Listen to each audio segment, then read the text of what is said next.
오늘 우리 벌써 3월이에요, 그렇죠?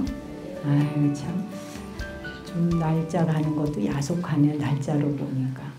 뭐 좀 1월이 한참 머물러 주든지, 그렇죠? 2월이 또 그냥 좀 있든지 그러면 좋은데 또 어느 결에 금방 3월이 왔어요.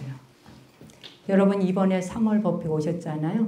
조금 있으면 언제 만나는지 알아요? 초파일을 만나요. 5월이에요 그때도. 그렇죠? 그러나 이제 덥다고 또 난리죠. 여름 지나지. 바로 겨울 와요. 그래서 시간에 구애받고 살면 생이 그냥 더덥고 허망하기만 해. 그렇죠? 원래 더덥고 허망한 것이라. 더덥고 허망한 것에다가 붙들려 살면 안 되겠죠.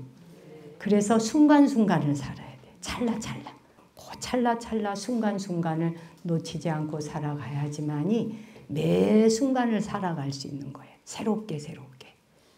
근데 우리가 이게 이어져 있다라고 생각하면 아침에 좀 전에 여기 오던 시간부터 지금 이어졌지, 저녁까지 이어지지, 내일 이어지지, 1년 이어지지, 내년 이어진다는 이 상상 때문에 더욱더 허망해지는 거예요. 사실은 그게 아닌데. 그렇잖아요? 예. 그리고 뭐 이 몸뚱이 내 거 아니잖아요. 내가 그냥 의지해서 빌려 쓰고 있는 거지 이거 내 거 아니거든요.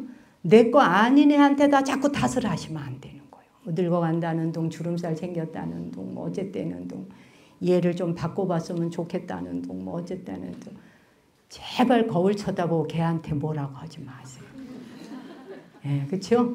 거울 보고서는 이 요즘에 뭐 인스타그램이다 뭐다 해서 SNS에 이쁜 사람 최고 세계 이쁜 사람 다 올라오니까 그 이쁜 사람과 같지 않다라고 하는 것 때문에 거울 쳐다보고 자기에 대해서 비관하는 사람이 뜻밖의 많은가 봐요. 그렇잖아요? 예. 그리고 또 아니면 이래. 아유, 어차피 안 될 거 포기. 뭐 이런 데인데 그거하고는 다른 거예요. 이쁜 모습이 좋으시죠? 이쁜 게 좋아요? 네. 이쁘고 싶어요? 그럼 화장 계속 하셔야 돼요. 이쁜 게 나쁜 거는 아니죠. 뭐 이쁜 거 잘생긴 게 나쁜 것은 아니나 이쁘다 뭐 잘생겼다는 기준이 뭐겠느냐는 거예요. 기준. 그걸 언제 누가 왜 만들었겠느냐. 언제 누가. 그렇죠? 지금은 날씬한 사람을 이쁘다 그러잖아요. 배도 쏙 들어가고 날씬하고 허리 짤룩하고 개미허리 이러면 와 이러잖아. 예전에는 개미허리에다 배 안 나오면 사람 취급도 못 받았었어요. 아시죠? 막 살도 통통하고 배도 불룩 나오고 허리고 둑실둑실하고 이래야 미인이다 그랬어요. 이 가치관이 바뀌는 거예요. 미의 기준도 시대 상황에 따라 다 달라지는 건데요. 중요한 거는 어느 시대에 무엇을 미의 기준이라 한다 해도 사실은 무상이에요. 항상 하지 않단 거예요. 없을 무자에 항상 하지 않아요. 무상이죠? 네. 무상한 것을 따라가느라고 우리가 불나비처럼 살 수는 없잖아요. 그죠? 불에 뛰어들어면 언제 타 죽을 줄 모르는 불나비처럼 살 수는 없다는 거예요. 그렇죠? 예. 전혀 공감이 안 되나 봐. 아무도 반응이 그냥 아유 그래도 이쁜 게 좋아. 멋있는 게 좋아. 그런가 봐요. 그렇죠. 뭐 멋있고 잘생기면 한 번 더 쳐다봐지고 이러죠. 그런데 부디 부탁드리고 말씀드리건데 이 세상에 이런 모습은 자기 하나밖에 없어요. 중요한 사실. 제가 언젠가 말씀드렸던 것 같아. 출가해서 이제 어릴 때 출가를 하면 못하는 게 천지잖아요.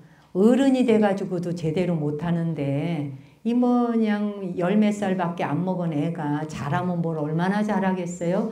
그러니까 맨 어른 스님들한테 그냥 야단 맞을 일밖에 없어요. 그냥 이거 갖다 드리면 이거 말기 잘못 알아들었다고 야단치시지. 또 뭐 저희 가면 저 스님 야단치시지. 매일 야단치다가 보니까 야단 맞는 애가 그냥 그 행자 3인이 때 그리고 커요 그냥. 근데 이제 말대꾸도 못했거든요. 말대꾸 하면 난리 나지. 근데 그 뭐 절집뿐이 아니라 마을집도 그랬죠. 어디 뭐 시어머니 시아버지한테 말대꾸 한 번 했다 그럼 그 집안 망한 줄 알잖아요. 그냥. 그러셨죠? 연세 드신 분들. 그래서 이제 말대꾸도 못 하잖아요. 그러면 이제 어떻게 돼? 제가 주로 하는 것이 풀 때가 법당에 가서 청소하는 시간밖에 풀 때가 없어. 그 이제 지금은 밀대도 있고 뭐 이렇게 청소가 뭐 부직포도 있고 먼지 닦아내기 많죠. 그땐 걸레를 다 빨아서 했잖아요. 또 뭐 고무장갑이 없을 때잖아. 고무장갑이 없고 뜨신 물도 없잖아. 따뜻한 머리가 없으니까 찬물에 빠른 걸레 가지고 이제 걸레 이렇게 접는 방식이 있어요. 8조가르고 8쪽으로 딱 접어가지고 한 칸씩 닦아가면서 탁 뒤집고 또 하고 8판을 다 닦은 다음에 물에 빨아야지 돼. 우리 8쪽을 딱 해서 착 판판하게 갖고 딱 해서 착 닦고 탁 뒤집어서 착 닦고 그 다음 얘 뒤집고 해서 8쪽을 싹 닦은 다음에 빨아야 되거든요. 물을 아껴 써야 되니까. 비누도 아껴 써야 되지. 이제 이랬잖아요. 그래서 이제 뭐 우리 라떼는이라고 한다 그러지만은 그러다 보면 이제 뭐 어른 스님들께 꾸지람 듣고 어디가 하소연 할 데 없고 그냥 부처님 앞에 가서 하소연 할 때밖에 없지. 그 하소연도 안 해요. 막 이제 닦고 그냥 무릎으로 기어다니며 닦는 거잖아. 그러니까 닦고 나면 저 법당 다 닦고 나면 요 무릎이 빨개지지. 예, 막 기어다니며 닦고 나면. 그 당시엔 또 청소를 하루 2번 했잖아. 아침 저녁.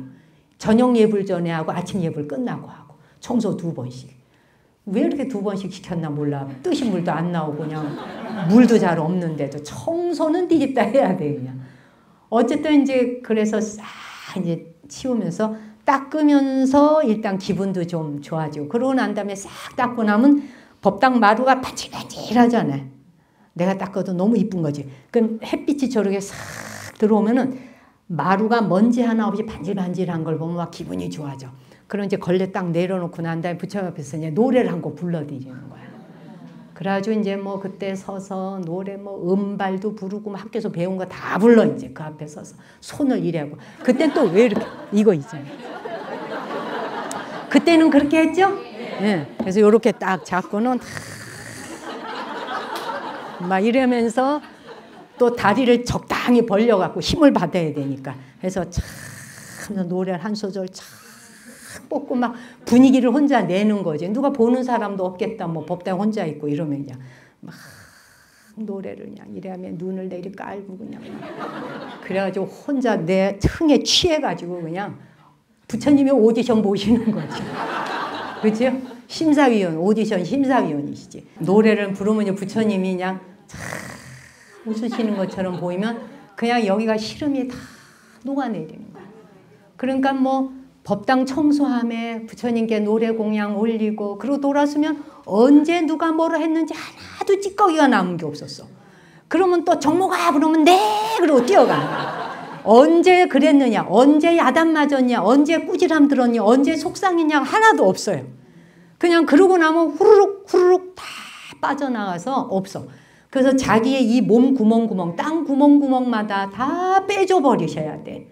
다 떠나보내야지 구멍구멍을 막아놓고는 틀어막아가지고서는 여기다 꽉 집어넣어놓고는 그걸 되새기고 그 사람 표정부터 말하는 내용까지 여기에 다 박아넣어가지고는 그걸 여기서 또 읊조려보고 막 왔다 갔다 사경을 하잖아. 사경을. 막 사경 대회를 하면서 걔가 그럴 때 이렇게 했지 저렇게 했지 막 읊조리고는 그러고 인상이 하루 종일 안 펴지는 거야. 기분 나빴던 것이 아침에 있었는데 저녁 먹을 때까지 해도 인상이 안 펴지고 인상이 안 펴지니까 위장이 움직여줄 수가 없지. 위장 공장은 여러분의 마음이 움직여줘야 얘가 기계가 돌아가잖아요. 근데 공장이 암만 돌리려고 해도 뻐걱거리니까 음식을 먹어도 체하고 맛도 없고 기분 나쁘고 인상 쓴 채 하루 종일 가고 하루를 배려버린 게 되는 거예요. 그렇잖아요? 그런데 우리는 순간을 사는 거고 찰나를 사는 거거든요. 순간과 찰나를 살면서 그거 내려놓지 못하게 되면은 각자만의 방법으로 삭히는 방법을 다 노하우를 개발하셔야 돼요. 그래서 저는 연부를 하거나 그러니까 막 목탁을 치면서 막 서가, 모니불, 관세음, 보삼 이걸 하든지. 왜냐하면 종일 일을 새벽 3시 일어나서부터 오후 저녁 예불 때까지 종일 서서 뛰어다니면서 해야 되잖아요. 거의 뭐 앉아서 밥상에 밥을 먹어본다라고 하는 게 몇 번 없을 정도예요. 그냥 선체로 후루루룩 먹고 바로 설거지, 바로 일하고 뭐 시장 가야지, 뭐 해야지, 나물 따듬어야지, 뭐 심부름에 오만 걸 다 하다 보면 저녁 예불 끝나면 하루에가 다 갔잖아요. 그럼 자유시간이 저녁 7시쯤 돼야 주어져. 그래서 저는 저 혼자 하는 기도를 저녁 시간에 들어갔어요. 그래서 제가 3000배 절기도를 하려면 저녁 8시에 법당 들어가면 그 다음날 새벽 시간에 끝나는 거예요. 예. 예불 돌아오기 전까지 3000배가 끝나야 되는 거지. 근데 내 자유시간이 그 시간밖에 없으니까. 공동체 생활 시간이 있고 공동체 시간에 대해서는 내가 하고 싶어요 안 하고 싶어요 하고 전혀 무관하거든. 공동체는 승가 공동체는 아침부터 오후까지 돌아가는 시간대는 같이 돌아가줘야 되니까. 네, 그렇죠? 그 다음에 내게 허락된 시간에 대해서만 내가 잠을 들지 할 건지 뭐 할 건지만 내 마음대로 할 수 있거든. 뭘 알았겠어요. 17살, 18살밖에 안 된 애가 이를 갈고 3000배를 한다고 법당에 올라와서 향불 켜놓고 부처님도 눈에 안 들어가겠다는요. 그냥 엎어졌다 일어나. 엎어졌다. 숫자 가는 것만 염주를 돌려가며 매달 지나갔나 또 이렇게 좀 보고 반 왔나. 근데 저는 108배 염주를 들고 한 게 아니라 1000염주를 들고 했거든요. 이게 또아리 틀듯이 뱀 또아리 틀듯이 이렇게 통이 있어. 노스님 만든 통. 그 통에 이제 1000염주가 동글동글 말려 있습니다. 그 1000염주를 들고 하나씩 하나씩 남아있는 숫자가 훨씬 많잖아요. 이 넘어오는 숫자보다. 그죠? 왜 그랬나 몰라. 그때 당시에 108배 들고 했으면 염주 들고 했으면 훨씬 빨랐을 텐데 그러니까 눈이 자꾸 일로 가지.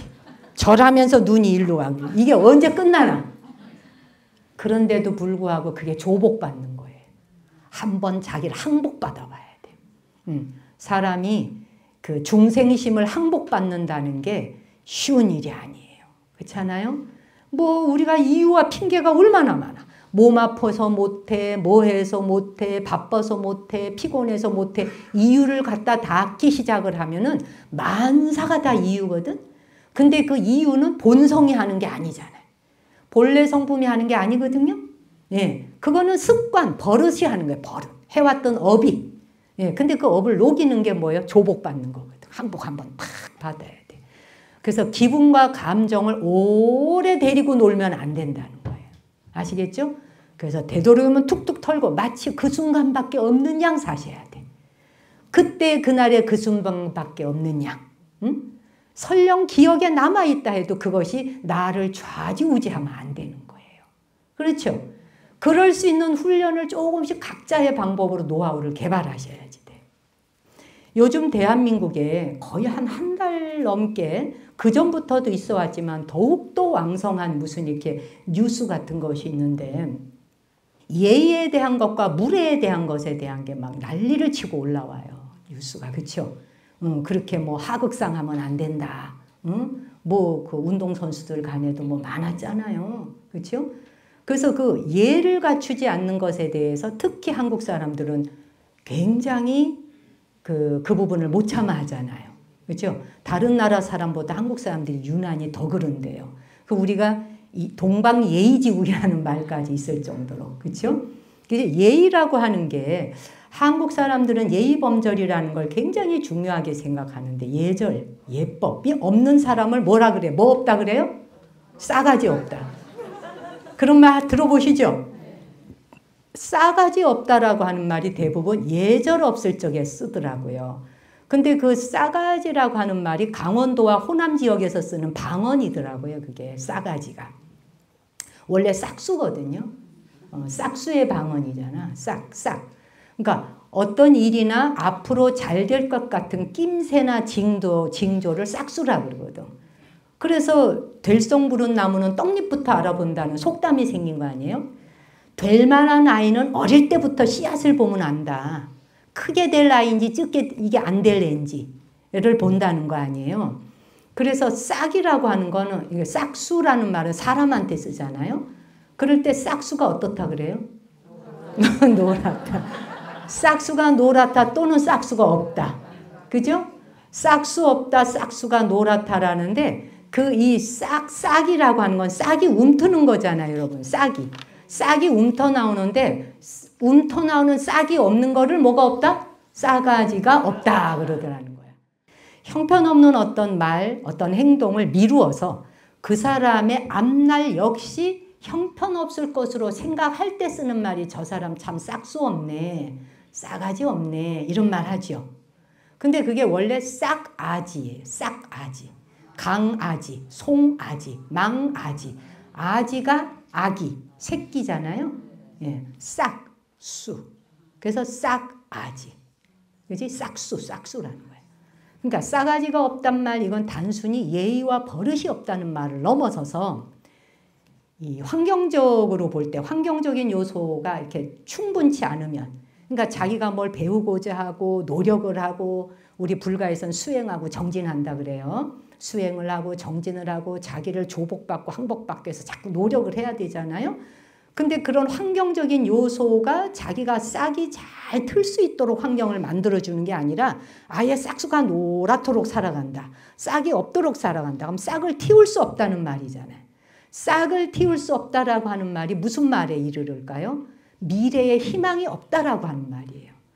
너 싹수 없어 이 말은 너 미래 희망이 없어 이 말인 거죠. 좋은 말이에요? 아니죠. 자, 그러면 저 아주 오래전인데 신문 칼럼에서 한번 봤었는데 예의라고 하는 게 과연 뭘까요, 여러분? 예의 그러면 뭐가 떠오르세요? 예의. 뭘 갖고 예의라 그래? 어떤 걸 예의라 그래? 예의라는 말을 쓰고는 있지만 막상 어떤 걸 우리가 예의 있다 그러지? 막연하죠.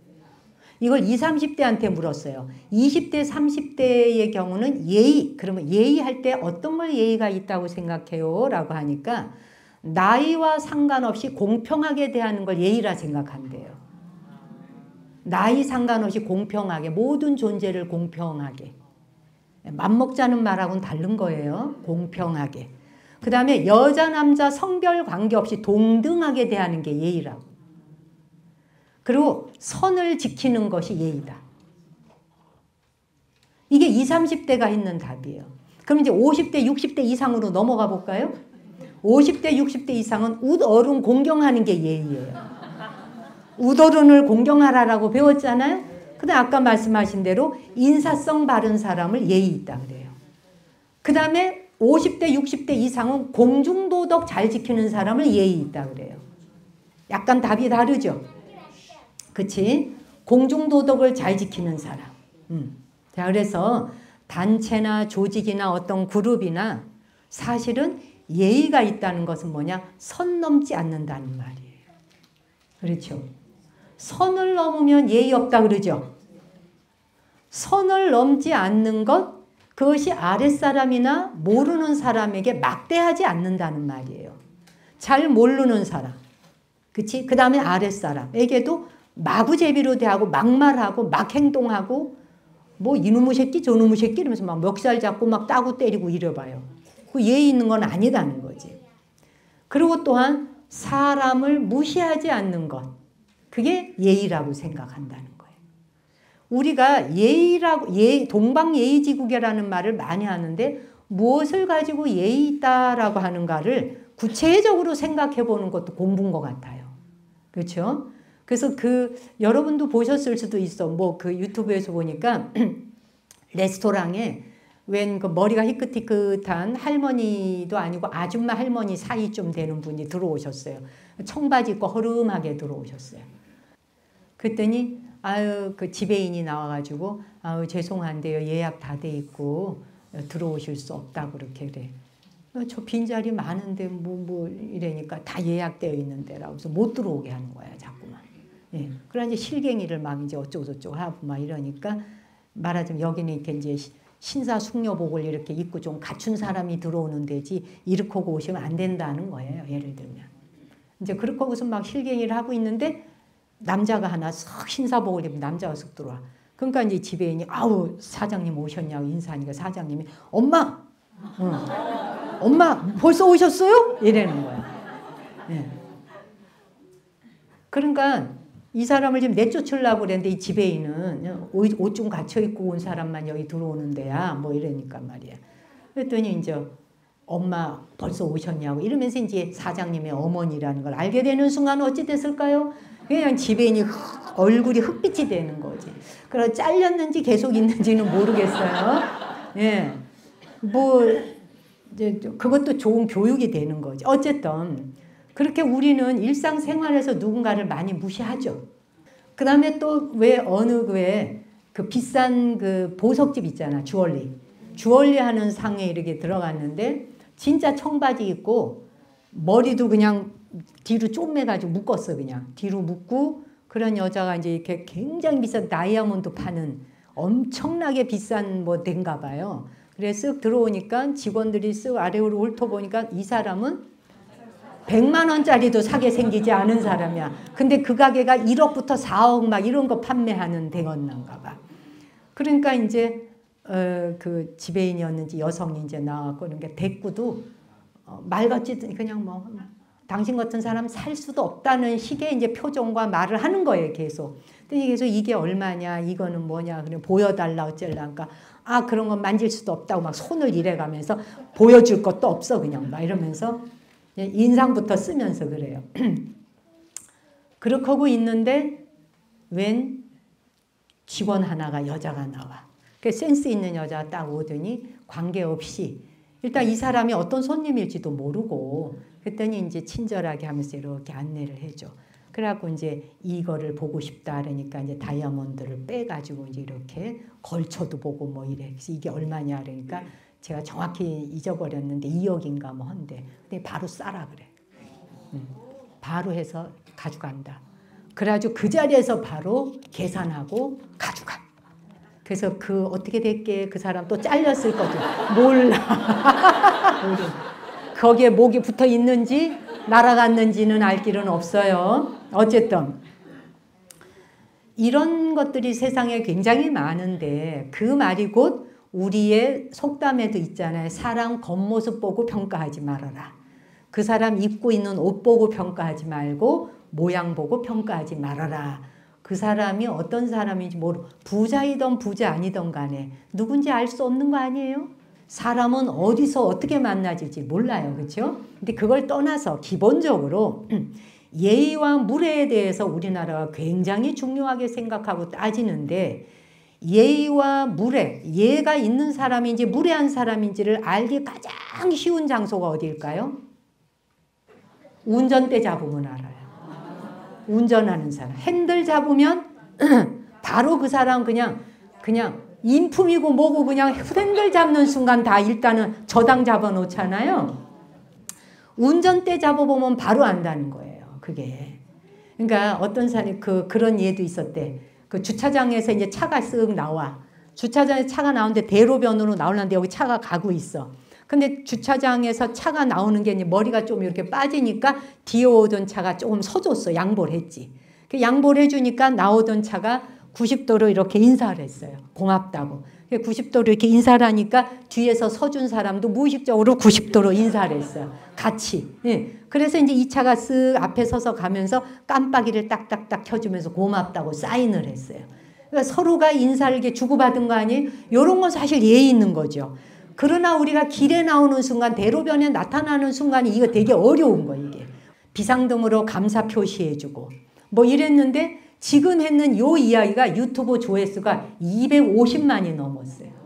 이걸 예의라고 생각하는 거야, 사람. 이런 거를. 사실 이건 상식이잖아요. 그냥 살아가는데 해야 되는 일상이에요. 근데 살아가는데 이 일상이 얼마나 안 하고 살면 이거 좀 나오는데 서주고 90도 꺾어서 인사드렸고 그 사람도 같이 인사하고 비상등 딱딱 3번 켜주고 요거가 올라온 것이 250만이 넘는 조회수를 달았다고 하니까 왜냐하면 도로로 딱 나가면 사람이 무법자가 되거나 막무가내가 되죠. 그리고 평소에 참 괜찮았던 사람도 이상하게 도로에 나가는 순간 양보를 별로 안 하고 싶어지. 그죠? 근데 다 살짝 얄미운 사람 보면 확 가서 들어받고 싶은 그런 경우들도 많이 있잖아요. 얌체 같은 사람 보면 절대 안 비켜주는 사람도 있잖아요. 이게 다 도로 위에 인간의 마음이 움직이는 세계예요. 자동차가 움직이는 게 아니라 도로 위에 사람의 마음, 예절과 무례가 움직이는 거예요. 모두가 다. 그렇죠? 그러니까는 운전대만 잡으면 로보캅이 된다 그러잖아. 그냥 막 확 들어박아서 그냥 막 태권부인가? 네, 그렇지? 순하던 사람조차 난폭해진다는 거죠. 그러니까 물해가 돌진하는 그런 도로 위에서 그 도로 자체가 우리 인간의 삶의 축소판이라고 말하잖아요. 왜 이런 행위가 일어날까? 그런 사람은 예의 있게 하고 예의 차리면 내가 손해본다. 예의 차리면 저 사람이 나를 무시한다. 이 생각이 있다는 거지. 예의를 지켜주면 저 사람이 나를 예의 지켜줘서 90도 고맙다고 생각하는 게 아니라 예의를 지켜주는 순간 깔아본다. 내려본다. 함부로 한다. 이렇게 생각한다는 거예요. 그러다 보니까 무례한 행동이 그냥 나온다는 거예요. 자, 여러분. 무례하다라고 할 적에 무례는 아까 예의에 대한 건 이제 얘기를 했고 20대, 30대, 50대, 60대 무례하다. 그때 어떤 걸 보고 무례하다 그래요? 어떤 그 사람의 무엇을 보면 무례한 사람 일어나요? 본인은 자기는 어떤 경우 무례하다 그래요? 남들한테 말할 때. 그러니까 뭘 함부로 해? 말? 그렇죠? 말과 행동. 그러니까 감정과 기분을 함부로 건드려. 상대방을. 그러면 무례하다 그러죠. 그래서 이 무례한 행동이라는 게 우리 사회 전반에 걸쳐서 이게요. 무례한 행동을 어떻게 멈추고 예의로 갈 것인가가 한 권의 경전이어야 돼. 내 삶의 경이야 그냥. 그 박재희 교수님이라는 분이 논어 강독에 그런 말을 했어요. 무례하다라고 하는 건 예가 없다는 말이 아니다. 예가 없다는 말 정도가 아니라 지금부터 잘 들어봐요. 무례하다. 이거는 단순히 예가 없다. 이 말만이 아니라 예를 가지고 예를 갖추어서 절제하거나 통제하지 못하고 있는 걸 무례하다 한다. 절제 못하고 통제 못하는 거. 이거 너무 맞는 말이에요. 이런 건 외워두셔야지 돼. 무례한 거는 뭘 무례하다 그러나요? 라고 할 적에 예로서 절제하고 통제할 수 있어야 되는데 절제와 통제가 안 돼. 그러니까 막 가는 거지. 하고 싶은 대로. 말하고 싶은 대로. 행동하고 싶은 대로. 요건 전부 무례라 그래. 어떤 종류가 아니라 무례라 그래. 그 왜 사람이 공손한 듯 보이는데 공손함을 잘 절제하지 못하면 어떻게 돼? 공손함을 잘 절제하지 못하면 아부하는 걸로 보이죠. 안 그렇겠어요? 처음 만나는 사람하고 인사하는데 지나치게 공손해. 공손이 지나쳐. 말하자면 예가 절제. 공손하다는 건 예잖아요. 근데 이 예가 절제와 통제를 하지 못해. 지나치게 머리를 숙이고 허리를 숙이면서 말하자면 이렇게 간다. 그럼 어떻게 돼? 이러면 예가 아니라는 거야. 그래서 공손하다는 건 예인 거야. 예의를 갖춘 거예요. 근데 이것이 지나쳐 무엇으로 절제 못하고 통제가 안 돼. 그러면 아부로 보여. 그 다음에 신중한 사람 있잖아요. 신중하다는 것도 예의죠. 신중하게 말하고 행동하는 거 예의야. 근데 이 예가 예로서 통제와 절제가 안 되면 어떻게 돼? 지나치게 신중하면 겁먹은 사람이 돼. 자신감이 없고 겁을 먹은 사람이 돼. 이것이 바로 신중하다. 이것은 예를 갖춘 것임에도 불구하고 이것의 절제와 통제가 되지 않으면 그게 겁이 많은 사람이 된다. 그 다음에 용맹하다 그러잖아요. 뭔가 의기탱천해서 불의를 보면은 탁 자기가 용맹해 그냥. 그 용맹한 것도 예를 가진 용맹일 때는 써먹을 때가 있는데 예로서 통제가 안 되면 어떻게 된다? 용맹한 것이 혼란스러워져. 마구제비 칼을 휘두르게 돼. 용맹이 아니라 아무데나 대고 칼 뽑아서 후갈기는 게 된다는 얘기예요. 그렇죠? 공손하다는 거, 신중하다는 거, 용맹하다는 것. 이 모든 것이 예임에도 불구하고 이것이 절제와 통제를 제대로 하지 못하고 잘 다듬어지지 못할 땐 빛이 나지 않는다. 그렇잖아요? 굉장히 맞는 말이죠. 네. 자기 하고 싶은 말 그냥 해. 뭐 다 내질러. 그냥 통제 절제가 안 돼. 이런 사람 어떻게 돼? 주변 사람들이 사람으로 안 봐주잖아요. 그렇죠? 통제와 절제가 안 되는 사람에 대해서는 사람으로 안 봐요. 그래서 보통은 사람들이 그냥 입을 다물어요. 왜냐? 어차피 고쳐 쓰지 못하니까. 고칠 수 없기 때문에 물러서는 거예요. 그냥. 그 사람이 이뻐서 그냥 두는 게 아니잖아요. 그렇죠? 그 다음에 인정이 굉장히 많은데 왜 사람이 정이 많은 사람 있잖아요. 인정이 많은데 인정 많은 사람이 또 절제가 없으면 돼? 절제가 없으면 어떻게 돼? 절제가 없거나 예의가 없으면 무례해지는 거예요. 친절히 인정이 지나쳐버리면 상대를 피곤하게 하고 남의 영역을 푹 파고 들어가 버리죠. 뭐 이런 거 있잖아요. 누군가가 굉장히 힘들고 속상한 일이 있어서 회사 복도에 가서 그냥 혼자 창밖을 보면서 이렇게 좀 삭히고 있어. 근데 인정이 너무 많은 사람이 그걸 그냥 못 지나가. 거기를 가가지고 아우 힘드시죠. 남하고 지금 말 안 하고 싶은 거야. 커피 한 잔 드릴까요? 커피 한 잔 드시죠. 커피 한 잔 드시고 좀 푸세요. 이런 거. 그치? 인정이 너무 많아서 간섭하고 들어가는 거 있잖아. 이것도 절제의 예가 없는 거. 그것도 무례하다. 그 다음에 의욕이 넘쳐. 의욕이 막 왕성해. 너무 의욕 넘치는 사람이 절제 안 될 때 어떻게 돼요? 무례하죠. 아주 오래된 영화인데 혹시 그 양들의 침묵이라고 본 적 있으신지 모르고 본 적 있나요? 굉장히 그 공포스럽고 좀 막 이게 소름 끼치잖아요. 그런데도 불구하고 왜 그 영화가 그렇게 인기를 끌었나? 그 주인공이 한니발이라는 사람이잖아. 한니발 렉터. 근데 그 한니발 렉터가 식인종인데 바로 뭐예요? 전 정신과 의사잖아요. 그러니까 사람의 심리를 다 파악하고 이러죠. 근데 그 말 하자는 게 아니라 이 주인공이 이제 마지막에 보면 사람의 뇌를 잘라먹는 것이 마지막 장면이 화제가 됐어. 아이 미안해. 그런데 이 주인공의 어떤 광기나 어떤 그런 게 굉장히 소름 끼치지만 그 영화에서도 이 연쇄살인범을 잡아가는 과정이잖아요. 예. 그런데 힘이 아주 약한 여자들만 골라서 계속 이 연쇄 죽여가잖아. 근데 그렇게 힘 약한 여성들만 골라서 죽이던 그 사람 자체도 뭐예요? 그 사람 자체도 세상과 사회로부터 항상 무례함과 무시를 당해왔던 사람이에요. 그래가지고 힘센 사람한테는 못하겠고 힘 약한 여자들만 골라가지고. 그러니까 뭐예요? 사회가 만든 괴물이 나타나는 것을 그 영화는 보여주는 거예요. 세상과 사회가 우리가 공동으로 집단적으로 누군가를 무시하고 좋은 차 타는 사람을 우대하고 차가 별로 뭐 이렇게 조그마한 뭐 작은 차 있잖아. 뭐 이렇게 티코니 뭐니 국민차 뭐 그런 걸 타고 다니면은 호텔 같은 데서도 우습게 안다든지 사람을 가지고 있는 물질을 보고 평가를 하는 세상은 그보다 범죄인을 만드는 것이 되는 거예요. 범죄를 하고 싶도록 만드는 결과. 이게 다 무례함 때문에 생기는 일이에요. 원래 그 인간이 그렇다기보다 저 사람은 본래 그런 나쁜 사람이야. 이게 아니라 본래라고 하는 것은 없어. 환경과 여러 가지 조건이 만들어지는 거란 말이에요. 그렇잖아요? 그래서 매우 매우 조심해야 돼요. 누군가 무례한 행동을 하고 예의 없다라고 하는 것 때문에 막 사람 그래서는 안 된다.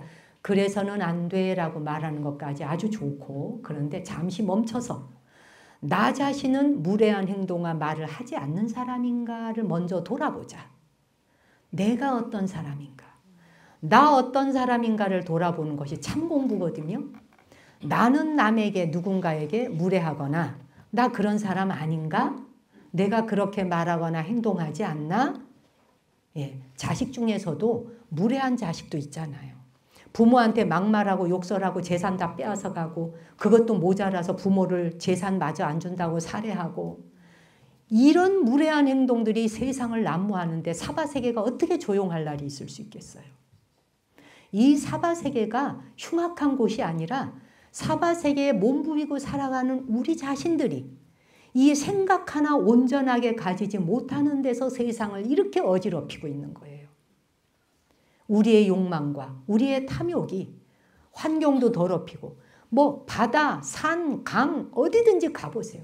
인간이 버려놓은 그 쓰레기와 그 다음에 뭐 이 그물망 뭐 낚시한다고 뭐 했는 것들 쓰레기 막 이런 것들이 바다에 떠가고 그것이 그냥 저기 막 그물에 걸려갖고 그 500년인가 살아왔던 거북이가 그냥 그물에 걸려서 이걸 헤엄도 못 치고 죽어가고 그럴 적에 이제 뭐 그린피스 팀이 내려가가지고 또 막 살려주고 난리를 치잖아요.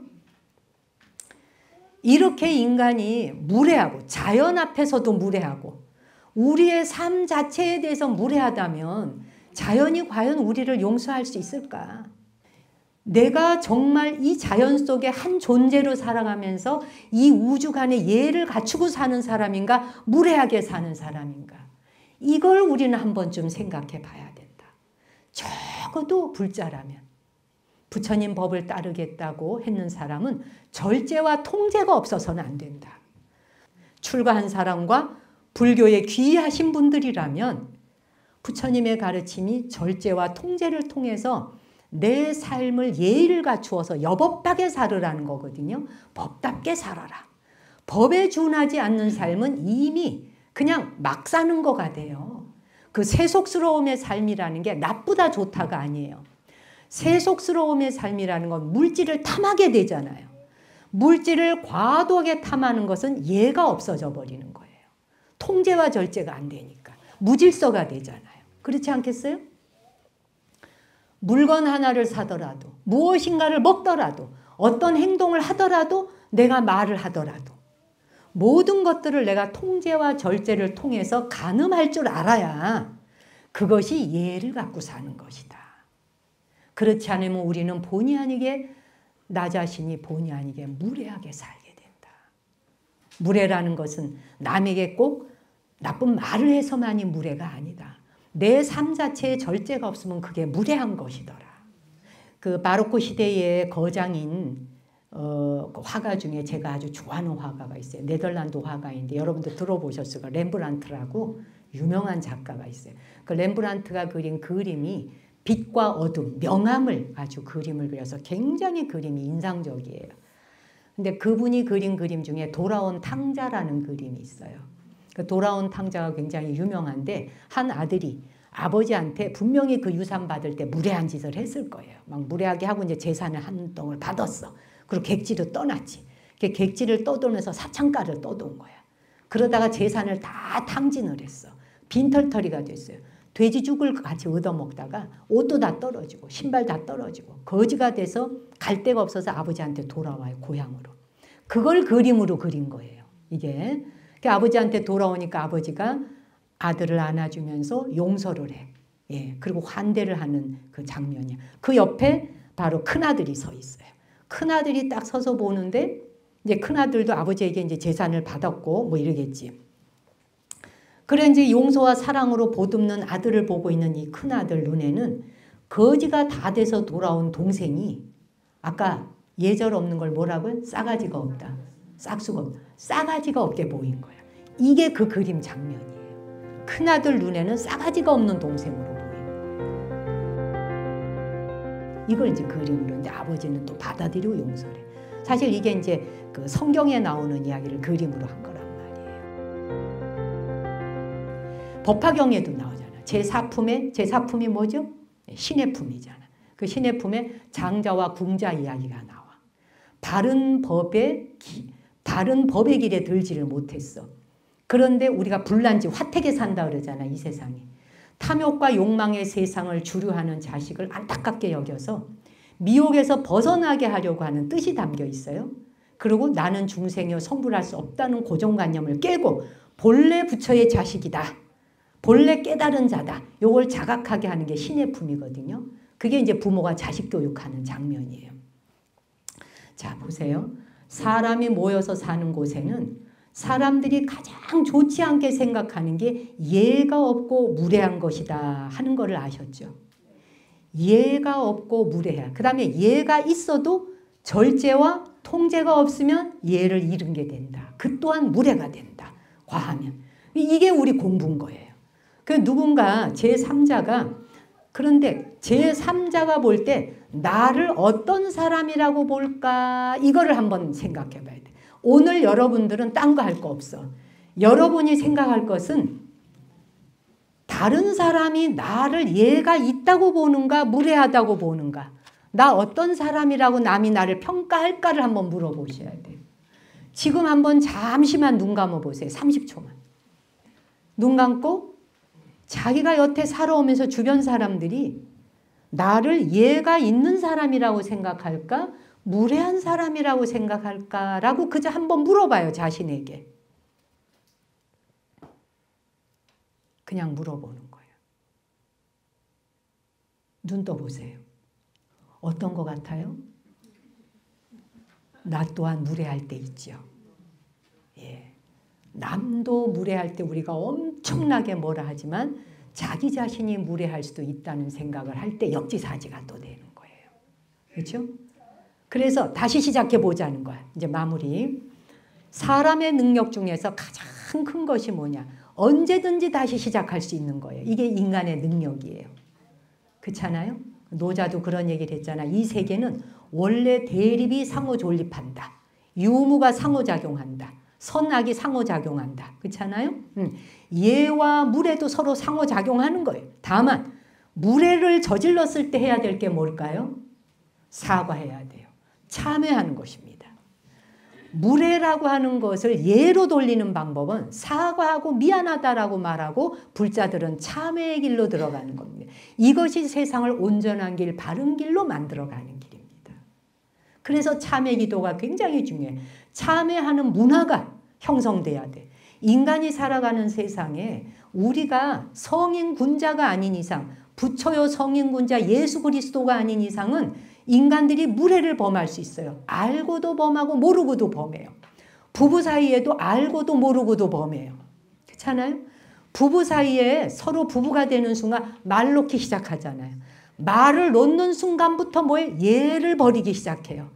그래서 서로가 사랑할 때는 말 놓는 게 다정하게 들리죠. 여보 그랬어? 응 그래 나 갔다 올게 어째. 감정이 상할 때만 야자 너 막 나가죠. 네가 뭔데? 이렇게 나가죠. 그래서 이게 막말이 막 나가게 되는 거예요. 그렇잖아요? 그런데 이렇게 무례를 하는 속에서 우리는 어쩔 수 없이 또 참으면서 가족을 꾸리고 살아가. 어쩔 수 없이 살아서는 안 된다는 얘기예요.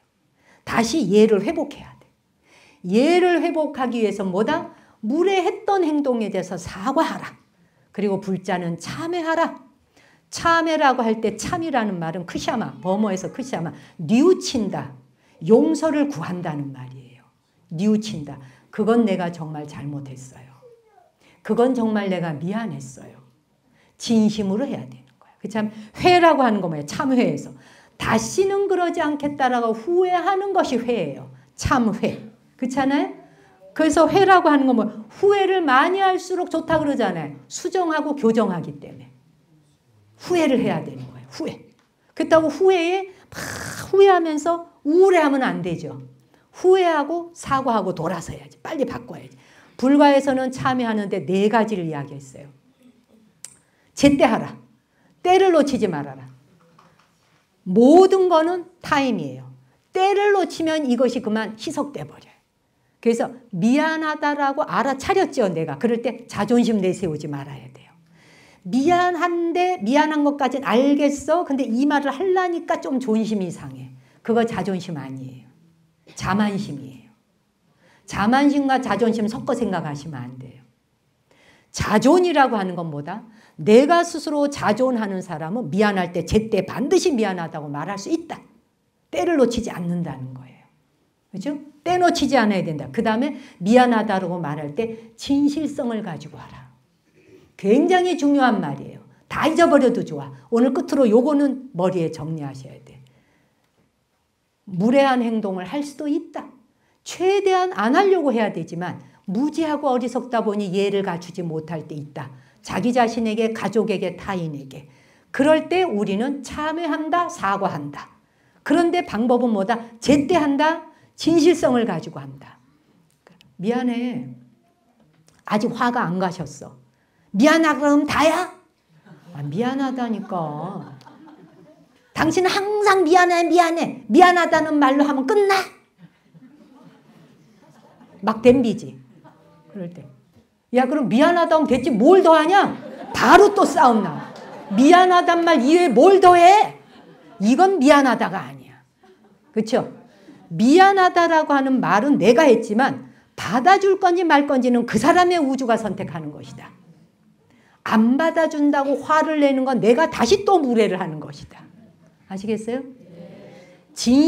진실하게 미안하다 사과하고 참여하면 상대가 미안하다면 다야 하면서도 말투가 왠지 모르게 뉘앙스가 달라요. 받아주는데 바로 알았어 이렇게 못 받아주잖아. 안 그래요? 미안하다면 다야 당신은 정말 뭐 이렇게 말에 따라 다르지 않아요?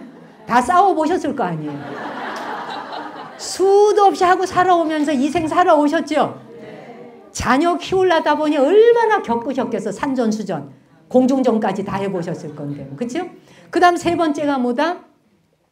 사과하고 참회를 하는 사람은 뻣뻣한 자세로 하면 된다 안 된다? 부드럽게 다가가야 한다. 자기를 팍 죽여야지. 정말 미안하니까. 우주간에 나와 만난 부부인데 뭐가 됐건 이 세상에 이토록 많은 사람 중에 내 남편이고 내 아내잖아. 내 자식이고 내 부모잖아.